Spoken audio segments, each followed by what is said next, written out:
2022년 8월 8일 하나님의 말씀입니다. 창세기 29장 21절부터 30절까지입니다. 제가 봉독합니다. 야곱이 라반에게 이르되 내 기한이 찼으니 내 아내를 내게 주소서. 내가 그에게 들어가겠나이다. 라반이 그곳 사람을 다 모아 잔치하고 저녁에 그의 딸 레아를 야곱에게로 데려가매 야곱이 그에게로 들어가니라. 라반이 또 그의 여종 실바를 그의 딸 레아에게 시녀로 주었더라. 야곱이 아침에 보니 레아라. 라반에게 이르되 외삼촌이 어찌하여 내게 이같이 행하셨나이까? 내가 라헬을 위하여 외삼촌을 섬기지 아니하였나이까? 외삼촌이 나를 속이심은 어찌 됨이니이까? 라반이 이르되 언니보다 아우를 먼저 주는 것은 우리 지방에서 하지 아니하는 바이라. 이를 위하여 7일을 채우라. 우리가 그도 내게 주리니 내가 또 나를 7년 동안 섬길지니라. 야곱이 그대로 하여 그 7일을 채우매 라반이 딸 라헬도 그에게 아내로 주고 라반이 또 그의 여종 비라를 그의 딸 라헬에게 주어 시녀가 되게 하매 야곱이 또한 라헬에게로 들어갔고 그가 레아보다 라헬을 더 사랑하여 다시 7년 동안 라반을 섬겼더라. 아멘.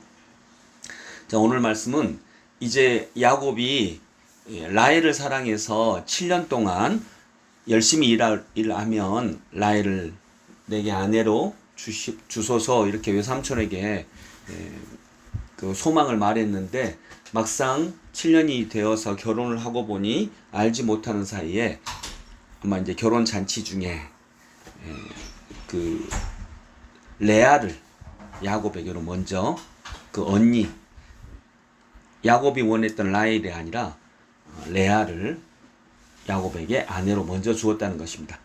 야곱은 속이는 사람이었는데 이제는 자기가 속게 됩니다. 그리고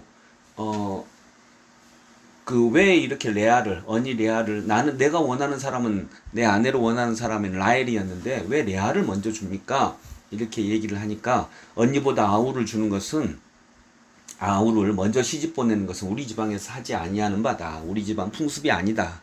이것은 마치 그 순서를 형의 장자권을 빼앗은 술수를 써서 빼앗은 야곱에게 묘한 어떤 반향을 일으키는 말이기도 합니다. 시골에서 올라오신 할머니께서 택시를 타고 노량진까지 가자고 하셨습니다. 할머니가 시골에서 이제 막 올라오신 것을 직감하고 택시 운전사는 요금을 묻는 할머니에게 10만 원이라고 뻥튀기를 했습니다. 그러나 그러자 할머니께서 당황하시는 것이 느껴졌죠. 운전수는 이러다가 다시 내리면 어떡하나 하고 내심 걱정이 되었고요. 그래서 이때 또 할머니가 물으셨습니다. 그럼 운전사 양반, 이 짐은 얼만가? 할머니는 서울이 처음이라 짐값도 따로 받는 것인 줄 알고 그렇게 물어보신 것입니다.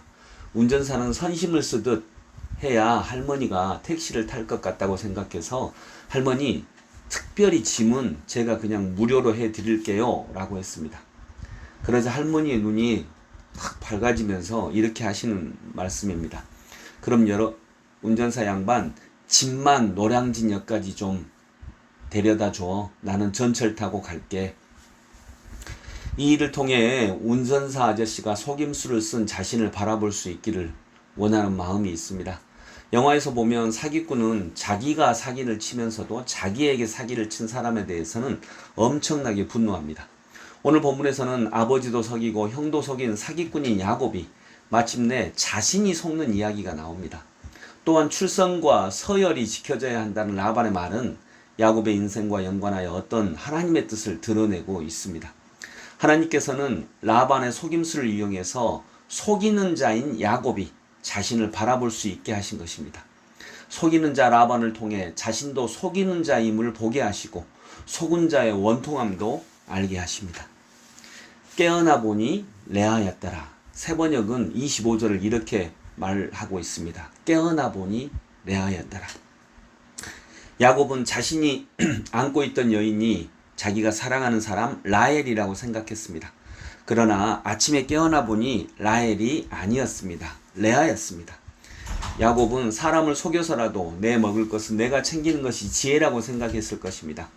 그런데 이제 하나님의 지혜를 받아 깨어나 보니 그것은 지혜가 아니었다는 것입니다. 내가 생각하는 잘 사는 길이 아니었다는 것입니다. 속이는 자인 야곱이 속는 자가 되면서 깨달은 것이 바로 이것입니다. 하나님께서 그렇게 보여주신 것입니다. 속임수를 써서라도 돈만 벌 수 있다면 결국 좋은 거야. 어찌 되었든지 나만 잘 살면 돼. 세상은 이렇게 가르칩니다. 이것을 삶의 지혜, 삶의 방법이라고 생각합니다. 그러나 우리 그리스도인들에게는 아닙니다.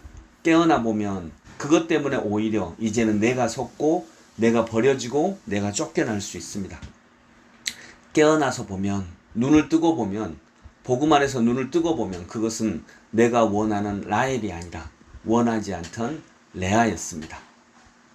이것이 오늘 본문에서는 이렇게 얘기합니다. 깨어나 보니 레아였더라. 하나님의 방법, 하나님의 뜻을 따르는 길, 그것만이 온전한 길인 줄로 믿습니다. 기도하겠습니다. 깨어나 보니 레아였더라. 야곱은 라헬을 원했는데 깨어나 보니 자기가 안고 있던 사람이 라헬이 아니라 레아였습니다. 하나님, 우리도 세상을 살아가면서 아이디어를 내고 꾀를 내고 이것이 내 방법이야, 이것이 좋은 길이야, 이렇게 하면 될 거야 라고 야곱처럼 자기 술수를 씁니다. 그런데 깨어나 보니, 아침에 밝은 날 보니 그것은 꾀도 아니고 아이디어도 아니고 어쩌면 내가 세상에 속는 길이었을 수 있습니다. 주님, 이 하나님의 뜻을 깨닫고 저희들 하나님의 방법과 하나님의 길을 따라가는 아버지 하나님의 백성들 되게 하옵소서. 예수 그리스도 이름으로 기도드립니다. 아멘.